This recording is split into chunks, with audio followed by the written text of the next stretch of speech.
Hello friends, எல்லாரும் எப்படி இருக்கீங்க? நான் ரொம்பவே நல்லா இருக்கேன்.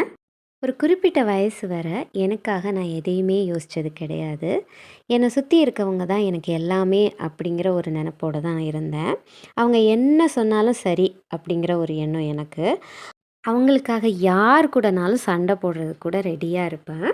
சில விஷயங்கள்லாம் எனக்கு கஷ்டத்த குடுத்தா கூட, அத நான் அவங்ககிட்ட சொன்னா அவங்களுக்கு கஷ்டமா இருக்குமே அப்படிங்கிறதுக்காகவே, அந்த கஷ்டத்த எல்லாத்தையுமே நானா ஃபேஸ் பண்ணிக்கிட்டேன். நான் அவங்களுக்கு அன்கண்டிஷனல் லவ்வ குடுத்தேன். பட் எனக்கு திரும்பி கிடைச்சதா அப்படின்னு சொல்லி பார்த்தீங்கன்னா, பெரிய கொஸ்டின் மார்க் தான். ஒரு கட்டத்துக்கு மேல எனக்காக நான் யோசிக்க ஆரம்பிச்சேன். என்னோட வாழ்க்கைய நான் வாழ ஆரம்பிச்சேன். என்னோட மனசுக்கு சரின்னு பட்டத சரின்னும், தவறுன்னு பட்டத தவறுன்னும் சொல்ல ஆரம்பிச்சேன். ஒரு காலத்தில் அவங்களோட பார்வைக்கு ரொம்ப நல்லவளா தெரிஞ்சேன்னா இப்போ ரொம்ப கெட்டவளா மாறிட்டேன். இன்னும் பேசலாம் அடுத்த வீடியோவில்.